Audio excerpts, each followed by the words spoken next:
আজকে ইসলামী সমাজ বিকাশ লাভ করছে। এই জন্য আমাদেরকে রসুল করিম সাল্লাল্লাহু আলাইহি ওয়াসাল্লামের সিরাত রসুল,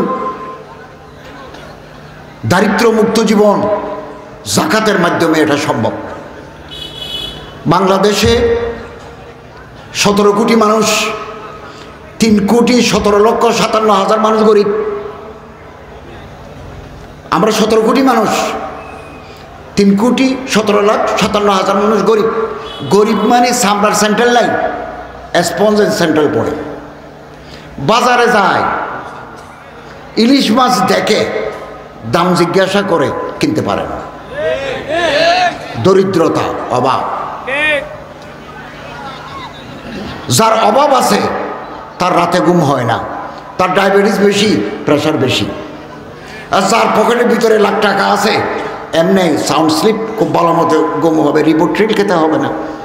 পকেটের ভিতরে টাকা থাকলে এমনি শরীর গরম, ভালো থাকে, মন ভালো লাগে, হাসি খুশি।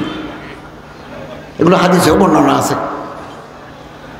অতএব আল্লাহ তাআলা আমাদের যাদের টাকা দিয়েছেন, পয়সা দিয়েছেন, হিসাব করব ব্যাংকে কত আছে, ব্যবসাতে কত আছে,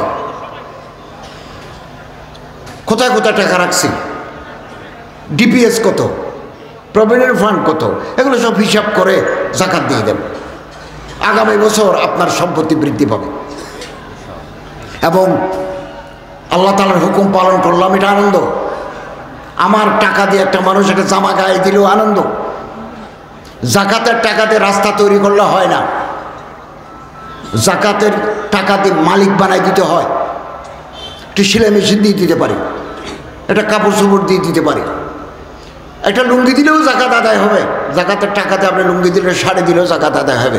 কিন্তু ইমাম মালিক রাহমাতুল্লাহ একটা ফতোয়া আছে, তিনি বলছেন শায়েস্তাগঞ্জ উপজেলায় আলেম ওলামা দিনদার মানুষরা বসে, কত গরিব আছে তার একটা তালিকা করলে যাকাতের মুস্তাহিক মালিকের নেশাব নয়, এরকম ধনী নয়, এরকম কতজন আছে।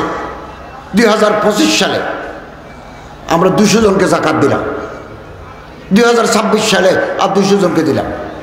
5 বছর 10 বছর পরে দেখা গেল শায়েস্তাগঞ্জে আর যাকাত নেওয়ার মতো লোক নাই, যাকাত দেওয়ার মতো লোক হয়ে গেছে। এটা ইমাম মালিক রাহমাতুল্লাহের ফতোয়া। অতএব আসুন, যাকাতের একটা অংশ, আমি বাংলাদেশ সরকারের ধর্ম মন্ত্রণালয়ের দায়িত্বশীল, আমাদের একটা যাকাত বোর্ড আছে। আমি খুব বড় বড় আলেম রেখেছি, মনোনয়ন দিয়েছি, বড় মুফতি, যাদের এলমে তাবাখুর আছে, এলমে অমুক আছে, গেহরাই আছে, এরকম আলেমদেরকে রেখেছি। এবছর 2025 সালে রমজানের আগে 11 কোটি টাকা যাকাত বোর্ড থেকে আমরা সারা বাংলাদেশে বিতরণ করব। আমি ঢাকাতে করব। আর হবিগঞ্জের জেলা প্রশাসক মহোদয়, ইসলামিক ফাউন্ডেশনের ডেপুটি ডাইরেক্টর যিনি আছেন, উনি তালিকা করে যাকাত বিতরণ করবেন। আমরা একসাথে 64টি জেলায় বিতরণ করব।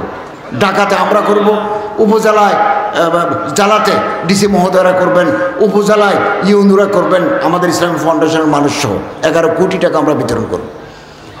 আগামী বছর 2026 সালে 25 কোটি টাকা আমরা ধনীদের কাছ থেকে যাকাত নিই, 25 কোটি টাকা গরিবের মাঝে বিতরণ করব। আপনারা যাকাতের একটা অংশ মাদ্রাসায় দিবেন, এতিমখানায় দিবেন, হেফজখানায় দিবেন, আত্মীয় স্বজনকে দিবেন, একটা অংশ বাংলাদেশ সরকারের যাকাত বোর্ডেও দিবেন। আমরা হাটহাজারী ইমাম সাহেব বড় মুফতি সাহেবকে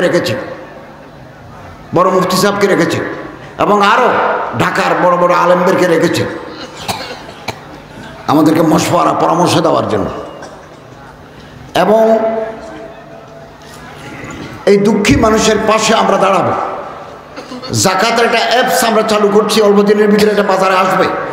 বিকাশ থেকে যেমন আপনি টাকা ব্যাংক থেকে বিকাশে আনতে পারেন, বিকাশ থেকে এখানে দিতে পারেন, এখান থেকে দোকানে দিতে পারেন, আমরা একটা অ্যাপস, যাকাত অ্যাপস তৈরি করছি।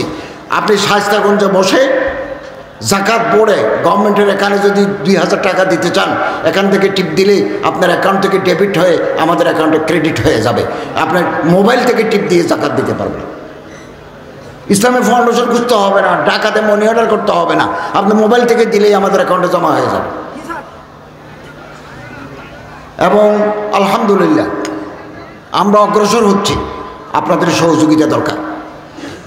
যাকাত বিশ্বাস করে যাকাত দিতে হয়, আসলে দেয় না, এরা মুনাফিক।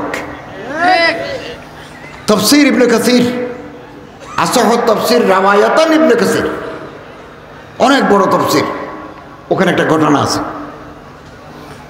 নবী করিম সাল্লাল্লাহু আলাইহি ওয়াসাল্লামের জামানা সালাবা ইবনে আবি হাতিব, সালাবা ইবনে হাতিব নয়, সালাবা ইবনে হাতিব বড় সাহাবী, সালাবা ইবনে আবি হাতিব ছাগলের খামার, ভেড়ার খামার মদিনা শরীফ, অনেক পয়সা বলা। একদিন নবী করিম সাল্লাল্লাহু আলাইহি ওয়াসাল্লামের দরবারে আসি, বলেন ইয়া রাসূলুল্লাহ, আপনি একটু আল্লাহরে বলেন না, আল্লাহ যেন আমারে কোটি কোটি টাকার মালিক বানায়। হযরত সাল্লাল্লাহু আলাইহি ওয়াসাল্লাম বলেন, আমি তো এরকম দোয়া কোনোদিন করি নাই, আমি দোয়া করলে তো আল্লাহ ওহুদের পাহাড় আমারে সোনা বানিয়ে দিবেন, আমি তো এই দোয়া করি নাই।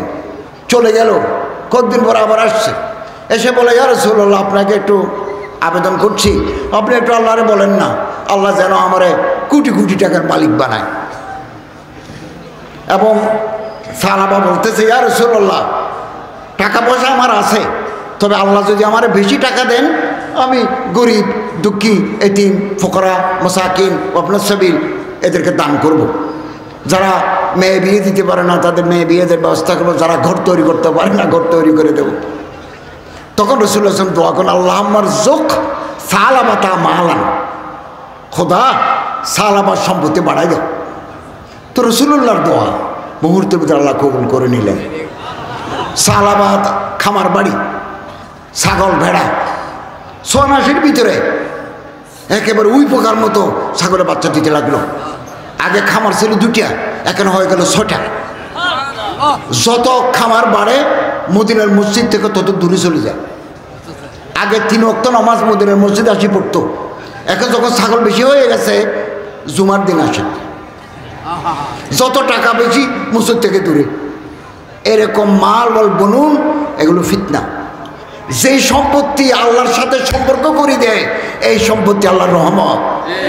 যে সম্পত্তি আল্লাহ থেকে দূরে নিয়ে যায়, এই সম্পত্তি গজব।